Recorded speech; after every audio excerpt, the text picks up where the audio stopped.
नमस्कार दोस्तों। तो दोस्तों एक बार क्विक रिकैप करते हैं नवकरी एकेडमी चैनल का और देखते हैं इसमें मैंने क्या क्या अभी तक अपलोड किया है। तो वीडियो सेक्शन में तो ये आ रहा है कि आज मैंने क्या किया है। साइबर क्राइम के लेक्चर्स हैं, पर्सनल फाइनेंस है, कंपनी लॉ है, पर्सनल फाइनेंस है। ऐसा करते हैं, प्लेलिस्ट में चलते हैं, उससे थोड़ा बहुत आइडिया लगेगा आपको भी। तो मैं क्या करता हूँ, जो भी वीडियोज़ अपलोड करता हूँ उसको मैं प्लेलिस्ट में ऐड कर देता हूँ।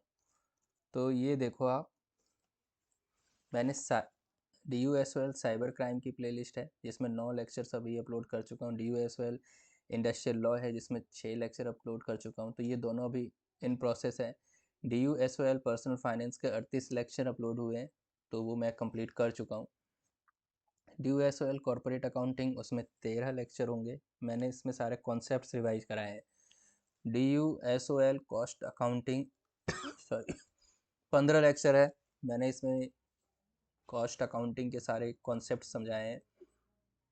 DUSOL 10 ईयर है, आई थिंक इनकम टैक्स का 10 ईयर भी एक्सप्लेन किया हुआ है इसमें।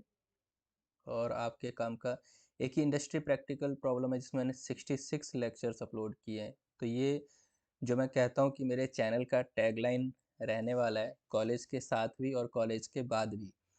तो ये जो 66 लेक्चर्स हैं वो कॉलेज के बाद वालों के लिए, जो लोग जॉब कर रहे हैं या उनको जॉब में परेशानी रहती है, वो लोग कमेंट्स करते हैं मेरे चैनल पे कि इससे रिलेटेड वीडियो बना दीजिए, तो मैं बना देता हूँ। DUSOL कंपनी लॉ 51 लेक्चर्स हैं जिसे मैं फिनिश कर चुका हूँ, ये कंप्लीट हो चुका है। और ये है DUSOL इनकम टैक्स जिसमें मैंने 52 लेक्चर्स अभी तक अपलोड किए हैं। तो अब ये कहना है कि बच्चों का कहना है कि इसमें आगे का भी लेक्चर्स आप अपलोड कर दीजिए। तो आगे का भी करना है, तो देख लेते हैं मैंने कहाँ तक किया हुआ है। क्योंकि लास्ट लेक्चर, एक सेकेंड, ये तो मेरा फर्स्ट लेक्चर है। जब मुझे जब मैंने शुरुआत की थी तो इस पे काफ़ी अच्छा रिस्पांस मिल रहा है। इसमें देखते हैं कि और क्या क्या मैंने कितने लेक्चर्स अपलोड किए। तो ये देखो, मैंने ऑलमोस्ट आपका काफ़ी सिलेबस कवर किया है इनकम टैक्स में, 52 लेक्चर्स। और इन 52 लेक्चर्स में अगर मैं लास्ट पे जाता हूँ, तो लास्ट वाला जो चैप्टर चल रहा था वो है, ये डिडक्शन वाला चैप्टर है। तो इट मीन्स कि मैंने डिडक्शन का चैप्टर भी फिनिश कराया हुआ है। ठीक है, तो डिडक्शन का चैप्टर अगर फिनिश हुआ है तो फिर अब क्या रहता है वो देख लेते हैं। एक सेकेंड,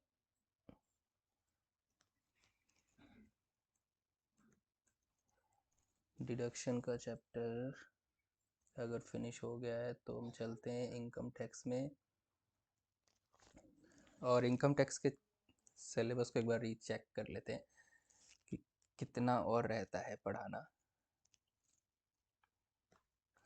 तो दोस्तों, ये है आपकी बुक इनकम टैक्स की, और ये रहा आपका कंटेंट जिसमें मैंने ये फिनिश किया। एक सेकंड, पेन सेलेक्ट कर लेता हूँ। Basic concept, agricultural income, residential status, income exempt from tax, house property, PGBP, capital gain, income from other source, clubbing of income, set of and carry forward of losses, और deduction. तो लगभग आप कह सकते हैं कि मैंने 90% सिलेबस फिनिश किया हुआ है इसमें। तो ये लेसन नंबर 15 है, एक टोटल इनकम का और टैक्स लायबिलिटी ऑफ इंडिविजुअल ये रहता है, और इधर से सैलरी वाला पार्ट रहता है।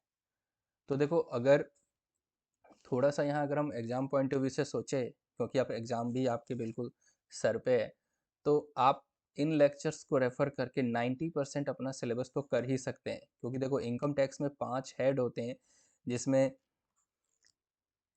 PGBP है ना, सैलरी, उसके बाद income from house property, capital gain और इनकम फ्रॉम अदर सोर्स, ये होते हैं। मैंने एक सैलरी छोड़ के बाद बाकी सारे पढ़ा दिए।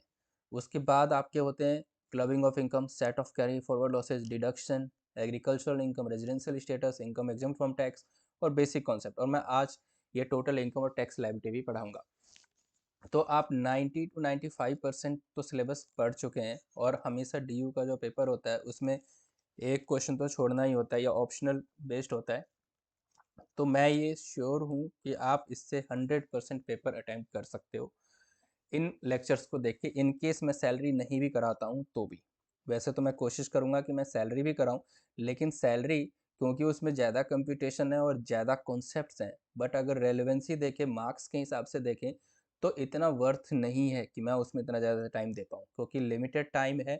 और भी बच्चों की रिक्वेस्ट, जैसे कि अभी साइबर क्राइम मुझे फिनिश करना है, इंडस्ट्रियल लॉ भी फिनिश करना है, वो भी करवाऊँगा। तो मेरी कोशिश बस यही है कि आपका इनकम टैक्स में इतना मैं आपकी लास्ट टॉपिक पढ़ा दूँ, ताकि आप 100% पेपर अटैम्प्ट कर पाओगे।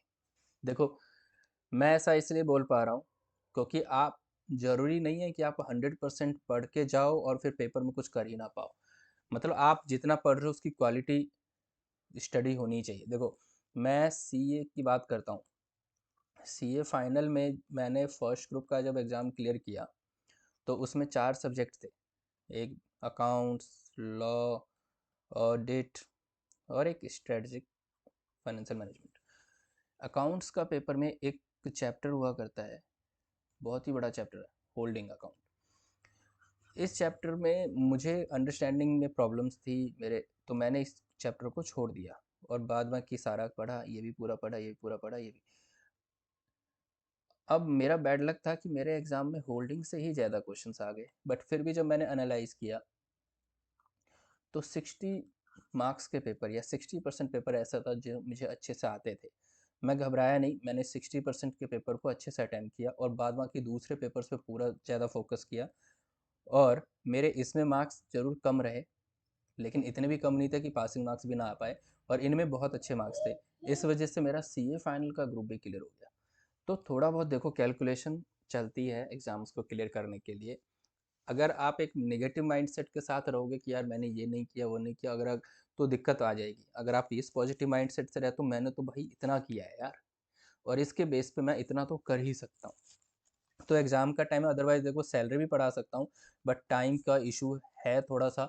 इस वजह से मैं बोल रहा हूँ कि आप सैलरी को अगर थोड़ा सा हटा भी दो साइड में, बट इतना बेसिक मैं सैलरी बता दूंगा कि आप ये लेसन नंबर 15 कर सको, अगर टोटल इनकम का क्वेश्चन आता है तो। अगर टोटल इनकम में एक सैलरी का पार्ट रहेगा तो आप वो अटैम्प्ट कर पाओगे। तो मैं इनकम टैक्स के लेक्चर को कंटिन्यू करता हूँ, और उसमें देखते हैं कि हम कैसे अपना लेसन नंबर 15 करें, जो कि है टोटल इनकम। कैसे टोटल इनकम कंप्यूट करेंगे, कैसे टोटल टैक्स लायबिलिटी निकालेंगे किसी इंडिविजुअल की। देखो, इंडिविजुअल मतलब मेरी आपकी बात हो रही है, ठीक है। तो लेसन नंबर 15 है जो मुझे कराना है। तो लेसन नंबर 15 के लिए हमें कौन से पेज पे जाना होगा? पेज नंबर नहीं है यार इस बुक में।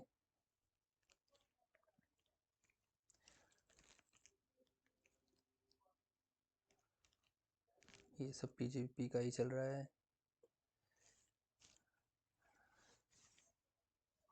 लेसन नंबर 15 पे आ गया।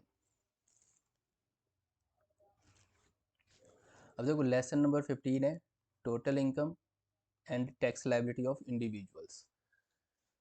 अभी तक हमने जो भी पढ़ा है ना इनकम टैक्स में, उन सब की समराइजेशन यहाँ पे होगी, ठीक है ना।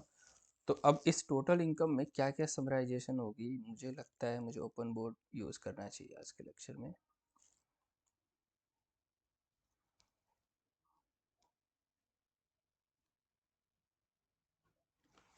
देखो,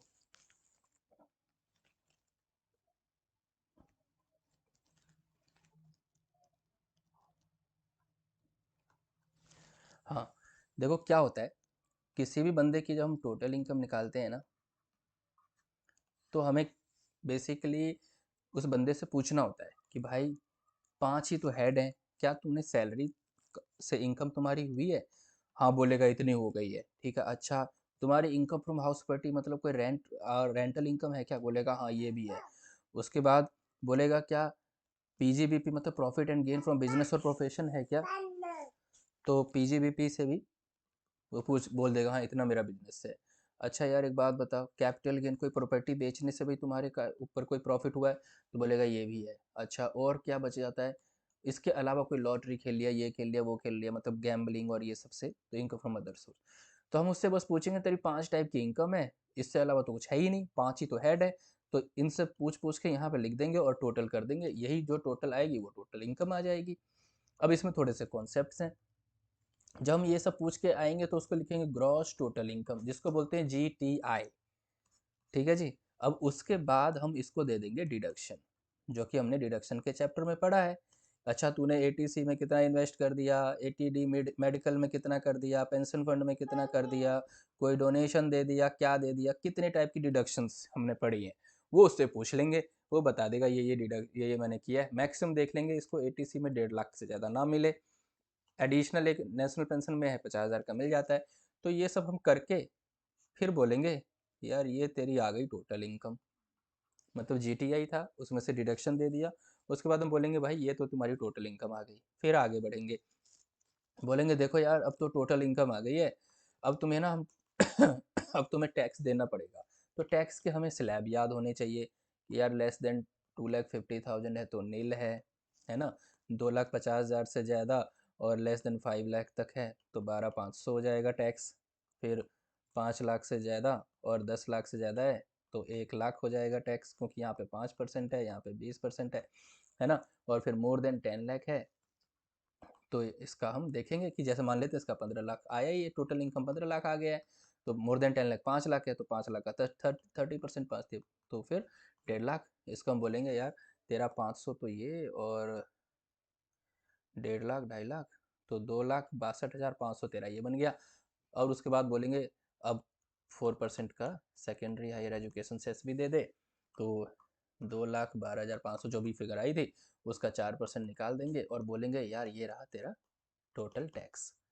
भाई यही चीज़ है, इस पूरे चैप्टर में हम यही करेंगे और इसी को सीखेंगे और यही फॉर्मेट रहने वाला है। तो मैंने आपको समराइज फॉर्म में बता दिया कि इस तरीके से इस चैप्टर में हम पढ़ेंगे। ठीक है, आई होप कि थोड़ा बहुत समझ में आया होगा। तो देख लेते हैं कि क्लास रिकॉर्ड भी हो रही है ना। ठीक है, तो अब हम देखते हैं इसमें।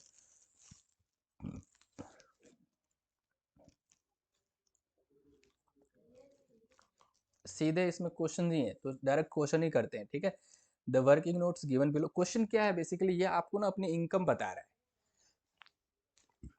कि मेरी ये इनकम है। ठीक है, पानी पी लेते हैं।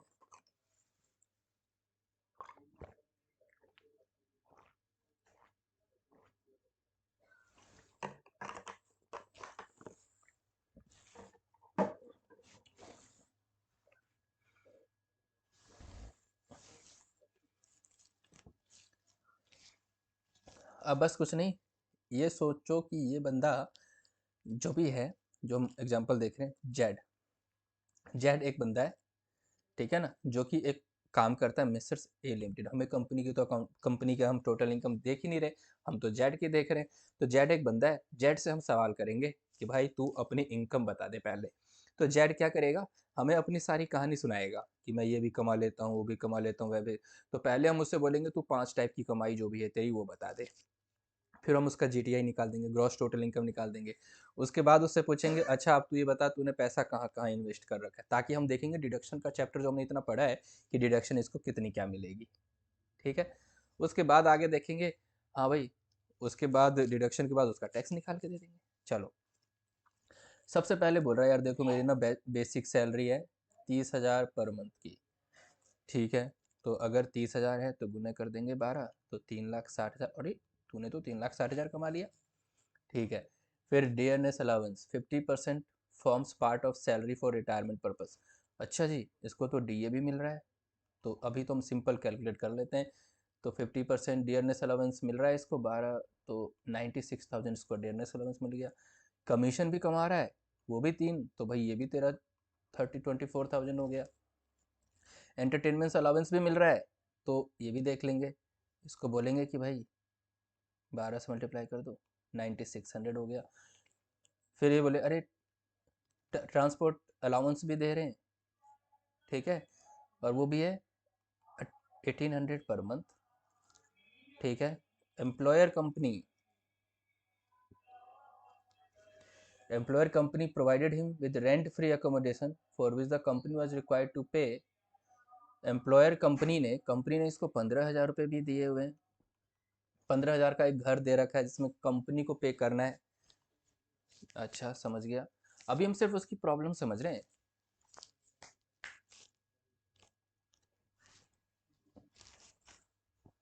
तो हम क्या कर रहे हैं अभी, बस मतलब उसकी प्रॉब्लम क्या है उसकी बात सुन रहे हैं, वो बता रहा है अपनी कहानी। आप टैक्स की कंसल्टेंसी तभी दे पाओगे ना जब सामने वाला अपनी सच्चाई बताएगा। पता चले उसने आधी अधूरी इनकम बताई, आपने टैक्स कंप्यूट करके दे दिया, बाद में पता चला उसकी तो इनकम ज़्यादा थी। तो he raise interest free loan 20,000 to purchase. भाई मोटरसाइकिल परचेज करने के लिए उसने लोन लिया है 20,000, तो 20,000 तो इसकी कमाई नहीं हुई ना। ओ हाँ, कमाई नहीं हुई तो इसकी इनकम थोड़ी ना होगी ये। अच्छा, employer reimburse medical bills. Employer ने उसके मेडिकल बिल के रिम्बर्समेंट दे दी है 20,000। मतलब इसको 20,000 रुपये दिए गए।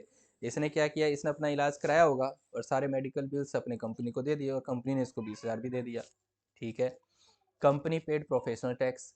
कंपनी ने 2,500 रुपये उसके बिहाफ पे टैक्स दे दिया आगे, ठीक है। Company contributed ₹50,000। कंपनी ने 50,000 उसके पीएफ के अकाउंट में भी दिया है। Receive 20,000 as share of profit. अब इसको 20,000 पार्टनरशिप फर्म से भी मिला है। देखो, अगर सारी चीज़ें अगर थोड़ी बहुत याद होंगी ना, तो पार्टनरशिप फर्म में क्या था कि वो पार्टनरशिप फर्म खुद ही टैक्स दे देती है अपने प्रॉफिट पे, और जब वो अपने प्रॉफिट पे टैक्स दे देती है तो अपने प्रॉफिट का ही तो बंटवारा अपने पार्टनर में करती है। तो पार्टनर पे ये ना ये एग्जाम है। ये है सेक्शन 10 जो हमने पढ़ा था। सेक्शन 10 में ये सारी एग्जाम्शन है। देखो, सेक्शन 80 की सीरीज डिडक्शंस की है, लेकिन सेक्शन 10 में वो इनकम ही नहीं मानते, तो ये इसकी इनकम ही नहीं मानी जाएगी। ₹30,000 was credited to aforesaid provident fund account during the 1920 में। 30,000 उसके पीएफ अकाउंट में क्रेडिट हुआ है। 12% उस पर इंटरेस्ट भी है। डिविडेंड उसको रिसीव हुआ है टाटा मोटर्स लिमिटेड से, एक इंडियन कंपनी है, 10,000। उसने LIC की, अब वो बंदा सारी इनकम बता चुका है। डिविडेंड उसकी इनकम फ्रॉम अदर सोर्स है, ठीक है ना। अब वो बता रहे देखो LIC प्रीमियम है वो मैं देता हूँ, ठीक है, 25,000 की, जबकि सम इंश्योर्ड है उसका 1 लाख। डोनेशन देता हूँ prime minister national relief fund में, डोनेशन भी दे दिया इसने 10,000। ATG में डिडक्शन मिलता है ना। और donation paid to government for promoting family planning, donation दे दिया फैमिली प्लानिंग में। दो टैक्स के सब्जेक्ट में थोड़ी बहुत चीज़ें याद रखनी पड़ती है।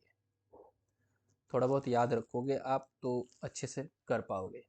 तो देखो, सबसे पहला पॉइंट, इसमें ज़्यादातर पॉइंट सैलरी से रिलेटेड ही है। तो हम सैलरी ऐसा नहीं बिल्कुल छोड़ रहे हैं, हम सैलरी यहाँ भी सीख लेंगे। इसमें भी हम बहुत सारी चीज़ें हैं जो सैलरी की कवर कर लेंगे। तो देखो, basic salary, commission, DA, entertainment allowance और ट्रांसपोर्ट अलाउंस, ये हमने पहले ही निकाल लिया था। अब है देखो rent free accommodation. Rent free accommodation में उसने बताया है कि 15% देते हैं उसको HRA का। तो देखो 4,56,000 ऐड कर लो इसको, 360 36, और इसको ऐड करना पड़ेगा। कैलकुलेटर है तो देखो यार, करो कितना निकलता है ये। इसकी एक वर्किंग नोट बनानी पड़ेगी। देखो वो सारा स्लैब जो मैंने अभी बताया आपको एक्सप्लेन करके, वो सारा स्लैब इन्होंने लिखा है वर्किंग नोट में। देखो यहाँ पे salary for the purpose of rent free accommodation, ये उसको रेंट फ्री अकोमोडेशन दिया जा रहा है ना, वो 15,000 रुपये कंपनी पे कर रही है, तो पूरे साल में 1,80,000 तो कंपनी ने दे दिया। लेकिन इसको कितना एग्जेम्पशन मिल जाएगा, क्योंकि देखो कंपनी इसको अगर 1,80,000 रुपये दे रही है तो इसका इनकम ही तो मानी जाएगी ना। अगर कंपनी बोले कि ऐसा कर यार, तू 50,000 ले ले और तुझे हम एक घर भी दे रहे हैं अलग से 15,000 का रहने के लिए, जिसका 15,000 किराया हम पे कर देंगे, तो टोटल तुम्हारी सैलरी तो 65,000 मानी जाएगी ना। तो वही चीज़ यहाँ भी है। देखो, तो कैसे इसका सैलरी कंप्यूटेशन करेंगे, रेंट फ्री अकोमो कितनी की इसको एग्जाम्शन मिलेगी। तो रेंट फ्री अकोमोडेशन में एग्जाम्शन मिल जाती है, टोटल का टोटल जो है ना, ये उसकी सैलरी का पार्ट नहीं होता है। तो 3,60,000। 96,000 में देखो 50% लिखा था रिटायरमेंट बेनिफिट वाला पार्ट, तो वो 50% निकाल दो, बैलेंस 50% रहेगा। 48,000 ऐड कर देंगे। फिर 36, 96 कमीशन दे रहे हो, ये सब दे रहे हो, सारा उसकी सैलरी का पार्ट है। तो 4,56,000। ये हो गया उसका रेंट फ्री अकोमोडेशन के लिए सैलरी। ठीक है, तो अब देखो यहाँ पे क्या किया इसने, पहले सारी इनकम ले ली है, लेकिन रेंट फ्री अकोमोडेशन के लिए इसका 50% ही कैलकुलेट होगा। तो रेंट फ्री अकोमोडेशन के लिए 4,56,000, उसका 15% निकलेगा। ये इसका याद करना पड़ेगा, ये फॉर्मूला है रेंट फ्री अकोमोडेशन निकालने के लिए।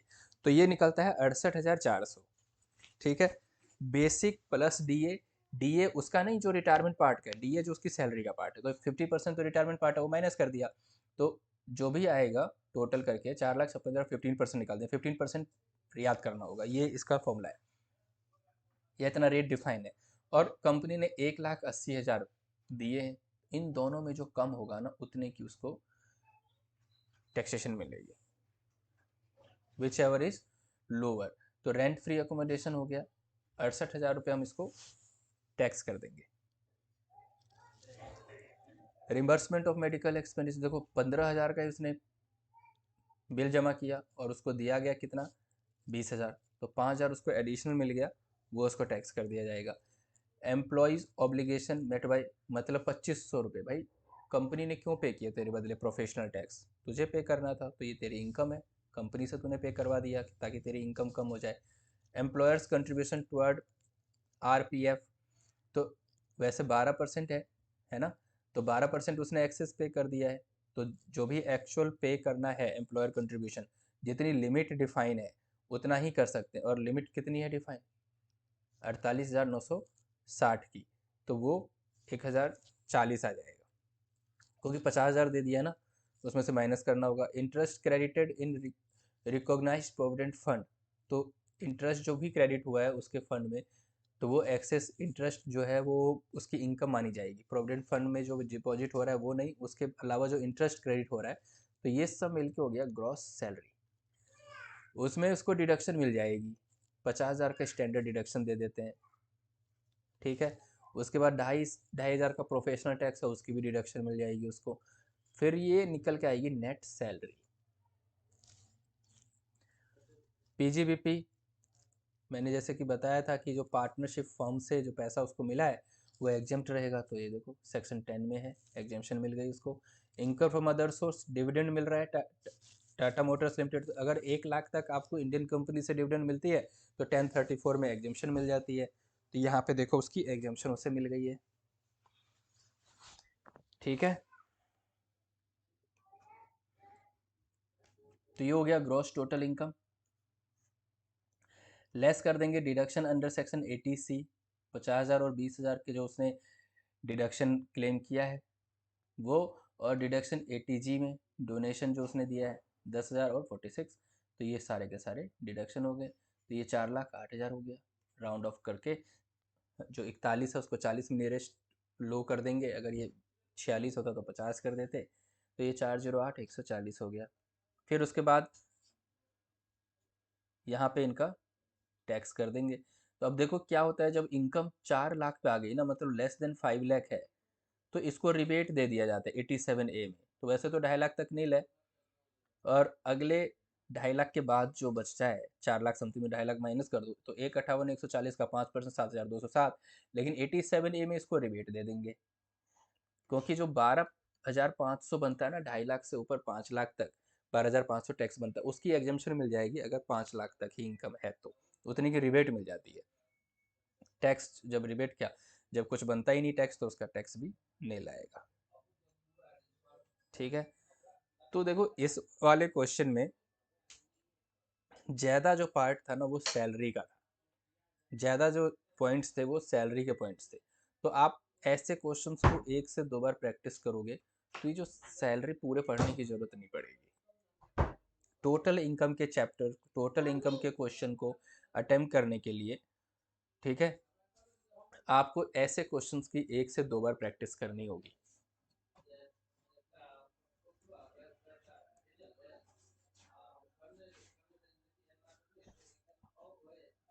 चलो पापा चलो 1 सेकंड रुको।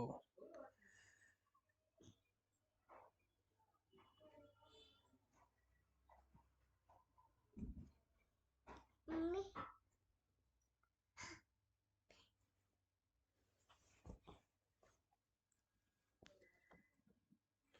देखो वही सारे पॉइंट्स यहाँ भी लिखा गया है कि इंडियन, अब ये 10 लाख नहीं है वैसे, करंट में 1 लाख की लिमिट रह गई है, एग्जाम मिल जाता है। जो डोनेशन की लिमिट है कि डोनेशन जो पूरी फैमिली है उसका, मतलब 10% ऑफ जो जीटीआई का 10% निकलता है वो, और आपने एक्चुअल में दिया कितना, उतनी की ही डिडक्शन मिलेगी, 80,000 की डिडक्शन नहीं मिलेगी। तो ये सारे पॉइंट्स हैं, थोड़ा सा याद करने वाला है। देखो टैक्स के प्रोविजंस जब तक याद नहीं होंगे तब तक आप कुछ कर नहीं सकते।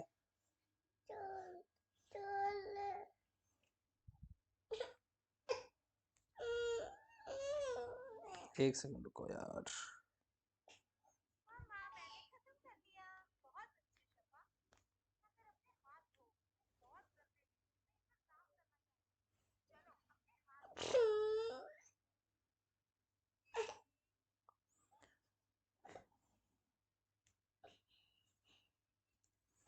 एक सेकंड रुको, मुझे लगता है मैं, अच्छा मैं और थोड़ी प्रैक्टिस कराता हूँ आपके ना इन क्वेश्चंस की, ताकि और थोड़ी अंडरस्टैंडिंग बने, लेकिन मैं नेक्स्ट लेक्चर में करता हूँ। थोड़ा सा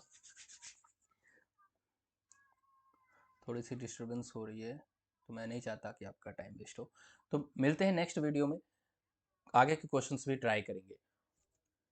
थोड़ा सा कॉन्फिडेंस आपको आ जाएगा कि हाँ किस तरीके से ऐसे क्वेश्चन को हम अटैम्प्ट करेंगे। ठीक है, तो मिलते हैं नेक्स्ट लेक्चर में।